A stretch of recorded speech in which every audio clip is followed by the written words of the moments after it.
اے کاش کہ ہم استغفار کرنے والے بن جائیں. اور آپ کو شاید پتہ نہیں ہے استغفار جہاں گناہوں کی معافی ہے نا، وہاں یہ بہت سارے مسائل کے حل کی کنجی بھی ہے. آپ اگر پرابلم میں ہیں، روزی کے مسائل ہیں، اولاد نہیں ہو رہی ہے، یا کوئی بھی پرابلم ہے، ایک واقعہ سنیے.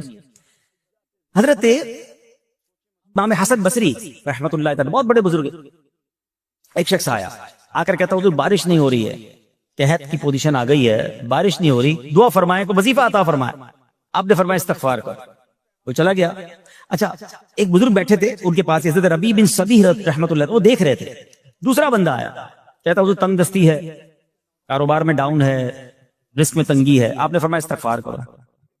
تیسرا شخص آیا، کہتا حضور اولاد نہیں ہو رہی ہے، حصول اولاد کے لیے وظیفہ لینا ہے، فرمایا استغفار کرو. چوتھا بندہ آیا، وہ کہتا کہ حضور میرے باغ میں فصلوں میں پیداوار کی کمی ہے، فرمایا استغفار کرو. حضرت ربیع بن صبیح کہتے ہیں حضور پہلا بندہ الگ پرابلم لے کر آیا، دوسرا الگ، تیسرا الگ، چوتھا الگ، چاروں کو ایک ہی دوائی، چاروں کو ایک ہی وظیفہ، استغفار استغفار. آئے ہائے بڑوں کی بڑی بات ہے. قرآن میں بھی پڑھتا ہوں، قرآن آپ بھی پڑھتے ہیں، مگر دیکھو اللہ والے کیسے پڑھتے ہیں. کیا خوبصورت جواب دیا آپ نے. آپ فرماتے ہیں سورہ نوح پارہ 29 آیت نمبر 10 سے 12 کی آپ نے تلاوت فرمائی. اب ذرا قرآن سنیے گا. بسم اللہ الرحمن الرحیم. استغفروا ربکم انہ کان غفارا یرسل السماء علیکم مدرارا ویمددکم باموال وبنین ویجعل لکم جنات ویجعل لکم انہارا. سبحان اللہ. ذرا سنیے گا، اپنے رب سے معافی مانگو. استغفروا ربکم انہ کان غفارا، بے شک وہ بڑا معاف کرنے والا ہے. اب دے گا عطا، کیا فرمائے گا؟ یرسل السماء علیکم مدرارا، وہ تم پر موسلا دھار بارش بھیجے گا. وَيُمْدِدْكُمْ بِأَمْوَالٍ وَبَنِينَ وَيَجْعَلْ لَكُمْ جَنَّاتٍ وَيَجْعَلْ لَكُمْ أَنْهَارًا. فرمایا اور مالوں اور بیٹوں سے تمہاری مدد فرمائے گا، اور تمہارے لیے باغات بنا دے گا، اور تمہارے لیے نہریں میں بنائے گا.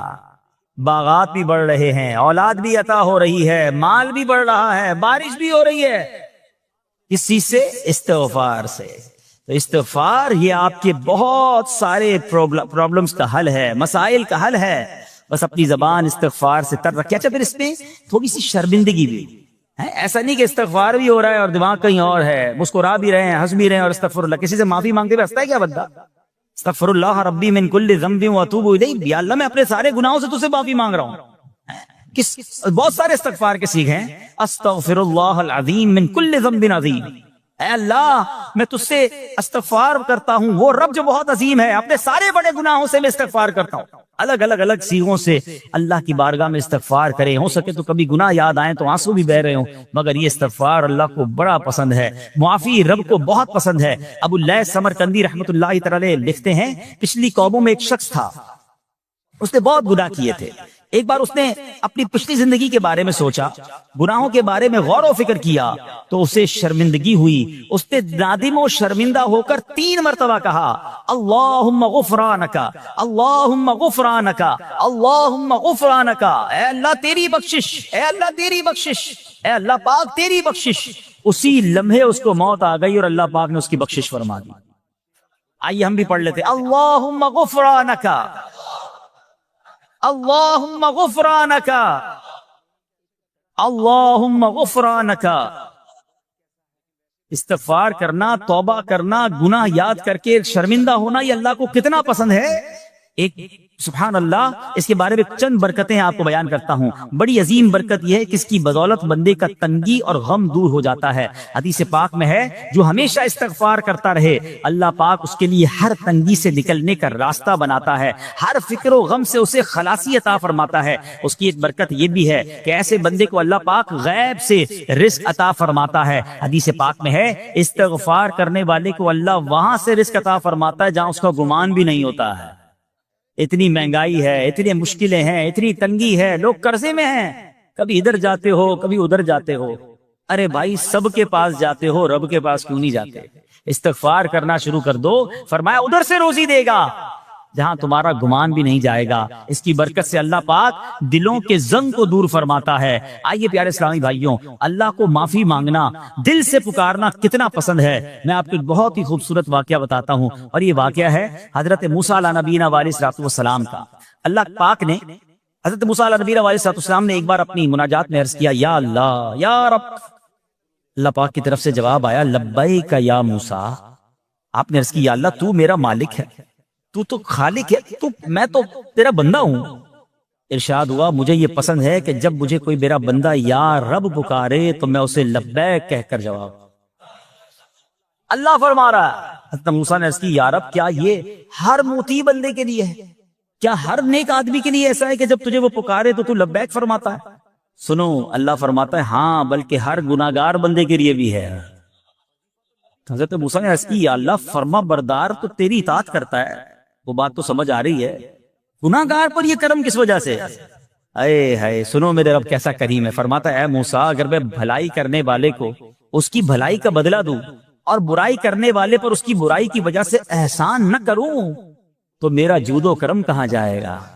اللہ فرماتا ہے میرا پھر کرم میری رحمت کس لیے ہے؟ برائی کرنے والا بھی گناہ کرنے والا بھی مجھے پکارتا ہے، میں اسے بھی لبیک کہہ کر جواب دیتا ہوں. حضرت موسیٰ علیہ نبینا علیہ السلام کو ایک بار وحی نازل ہوئی کہ اے موسیٰ فلاں علاقے میں جاؤ، ہمارا ایک نیک بندہ اس کا انتقال ہو گیا ہے، جا کے اس کو غسل دو، اس کو کفن دو اور اس کا جنازہ پڑھو. حضرت موسیٰ وہاں پہنچ گئے اور جب وہاں جا کر آپ نے لوگوں سے کہا کہ مجھے فلاں بندے کے پاس لے جاؤ جس کا انتقال ہوا ہے، مجھے غسل دینا ہے، کفن پڑھنا ہے، جنازہ پڑھنا ہے. لوگوں نے کہا حضرت یہ تو زمانے کا گناہگار بڑا بےہودہ بڑا بدکار شخص تھا، آپ کو رب کا حکم تھا، آپ نے غسل بھی دیا، کفن بھی پہنایا، جنازہ بھی پڑھا، پھر رب کی بارگاہ میں عرض کی مولا بندے تو یہ کہہ رہے ہیں یہ تو بہت برا آدمی تھا، تو نے مجھے بھیجا اور فرمایا تیرا پیارا بندہ، میں نے جنازہ بھی پڑھ دیا، غسل اور کفن بھی دیا. اب ذرا آپ سوچیں کہ کسی کا جنازہ حضرت موسیٰ پڑھ دیں تو اس کی تو بخشش کا تو کوئی مسئلہ ہی کوئی نہیں نا، وہ تو اللہ کے نبی جس کا جنازہ پڑھے غسل دے تو یا اللہ تو نے ایسا انتظام فرما دیا. تو رب کریم کی طرف سے پتہ ہے کیا جواب آتا ہے؟ اللہ فرماتا ہے اے موسیٰ بندے سچ کہتے ہیں، یہ بندہ واقعی بڑا گناہگار تھا. جو علاقے والے شہر کے لوگ کہہ رہے ہیں نا ٹھیک کہہ رہے ہیں، یہ بندہ تھا ہی ایسا. یا اللہ جب اتنا گناہگار تو اتنی بڑی مہربانی کس وجہ سے؟ ارشاد ہوا اے موسیٰ اس بندے نے مرنے سے پہلے مجھ سے 5 کلمات کے ذریعے بات کی، مناجات کی، مجھے پکارا، 5 سینٹنس تھے، 5 کلمے تھے، اور اے موسیٰ اس کی وجہ سے میں نے اس کی مغفرت فرما دی. حضرت موسیٰ کہتے ہیں یا اللہ وہ 5 کلمے تو بتا دے، وہ 5 کیسے جملے تھے کہ علاقے میں سب سے مشہور بدکار اور اس کا انتقال ہو تو رب مغفرت بھی فرمائے اور اپنے نبی کو فرمائے جا کے جنازہ پڑھو. تو آپ نے کہا یا اللہ وہ 5 کلمات بتا دے. اب ذرا یہ 5 کلمات سنیے گا. ایکچولی جو بات سمجھنی ہے نا، استغفار ہے کیا، معافی مانگنا ہے کیا، توبہ کیا ہے. اللہ فرماتا نا کہ ہم نے سنا کہ جو بندہ اللہ سے استغفار کرتا ہے اللہ اسے دیکھ کر مسکراتا ہے. اس کی وجہ یہ کہ بندہ رب کی بارگاہ میں اپنے آپ کو سرنڈر کرتا ہے، اپنے گناہ یاد کرتا ہے، اپنی کم مائگی کا اظہار کرتا ہے. وہ کہتے ہیں نا الندم التوبہ، شرمندگی توبہ. شرمندہ ہو جائے نا انسان. دنیا میں پتہ کیا معاملہ ہے، ہم کسی عدالت میں جا کر کہہ دیں ہم نے جرم کیا ہے، اقبال جرم، ٹھیک ہے، تو کیا ہوتا ہے، جج کہتا ہے پھر اس کو گرفتار کرو اور سزا سناؤ. بندہ خود ہی مان رہا ہے، گواہوں کی ضرورت کیا ہے. دنیا کی عدالت میں اقبال جرم پر سزا ملتی ہے. میرے رب کی رحمت کی عدالت دیکھو، بندہ وہاں جا کر اقبال جرم کر لے، شرمندہ ہو جائے، معافی مانگ لے، اللہ اس کے سارے گناہ معاف فرما دیتا. یہ فرق ہے دنیا والوں میں اور رب کی عدالت میں. سبحان اللہ. وہ حضرت موسیٰ کہتے ہیں یا اللہ وہ 5 کلمے بتا، اور بتائے گئے تو وہ 5 کلمے سنیے گا ذرا. وہ بندہ کہتا ہے مرنے سے پہلے اے رب تو جانتا ہے میں نیکوں سے محبت کرتا ہوں اگرچہ خود نیک نہیں ہوں.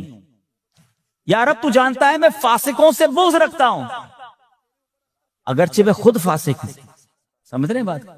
اے اللہ نیکوں سے پیار کرتا ہوں، مجھے پتا ہے میں خود نیک نہیں ہوں. میں گناہ گاروں سے نفرت کرتا ہوں حالانکہ میں خود بھی گناہ گار ہوں.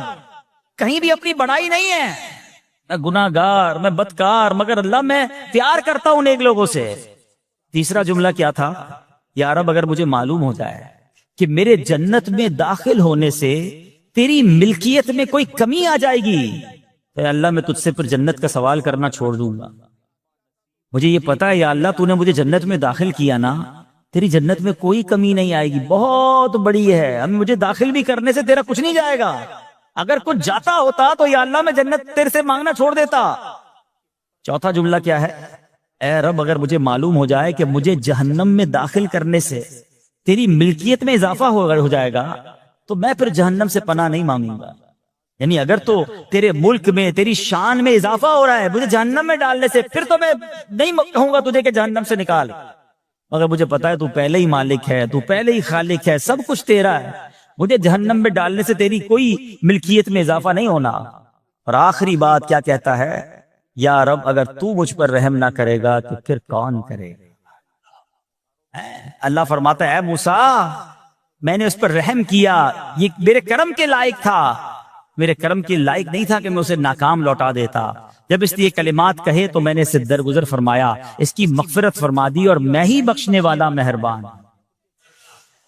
تو اے میرے پیارے اسلامی بھائیوں، آج وہ کام سیکھ کے جانا ہے، سمجھ کے جانا ہے، جس کو جو بندہ کرتا ہے تو رب کی رحمت گویا مسکراتی ہے۔ اب وہ یہ ہے کہ اللہ سے معافی مانگتے رہیں، استغفار کرتے رہیں، اللہ کو راضی کرنے کی کوشش کرتے رہیں، اپنے گناہوں پر ندامت رکھیں کہ جو معافی مانگتا ہے نا اللہ اسے بہت پسند فرماتا ہے۔ حدیث پاک میں آتا ہے التائب من الذنب کمن لا ذنب له، گناہوں سے توبہ کرنے والا ایسا ہے جیسا اس نے گناہ کیا ہی نہیں ہے۔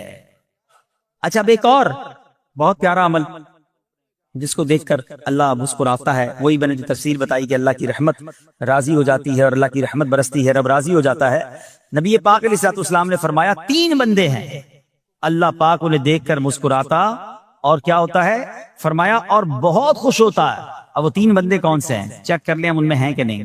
فرمایا نمبر 1 وہ بندہ جو رات کو اٹھے، بستر چھوڑے، اچھی طرح وضو کرے، پھر نماز پڑھنے کھڑا ہو جائے، اسے دیکھ کر اللہ پاک فرشتوں سے فرماتا ہے اے فرشتوں بتاؤ میرے بندے کو نیکی پر کس نے اکسایا ہے؟ فرشتے عرض کرتے ہیں مولا تو بہتر جانتا ہے۔ اللہ پاک فرماتا ہے ہاں میں جانتا ہوں مگر تم مجھے بتاؤ۔ فرشتے عرض کرتے ہیں اے مالک کریم تو نے اسے ایک چیز یعنی جہنم کا خوف دیا ہے، یہ اس سے ڈرتا ہے۔ اے اللہ تو نے ان کو ایک چیز جنت کی امید دلائی ہے، یہ اس کی امید رکھتا ہے۔ اے اللہ یہی خوف اور امید ہے جس نے اسے رات کی نیند قربان کر کے تیرے حضور کھڑے ہونے پر ابھارا ہے۔ اب اللہ پاک فرماتا ہے اے فرشتوں گواہ ہو جاؤ یہ جس چیز سے ڈرتا ہے یعنی جہنم سے ڈرتا ہے، میں نے اپنے اس بندے کو اس سے امن بخشا، اور جس کی امید رکھتا ہے یعنی جنت کی میں نے جنت اس پر واجب کر دی۔ رات اٹھ کر جب دنیا سوئی ہو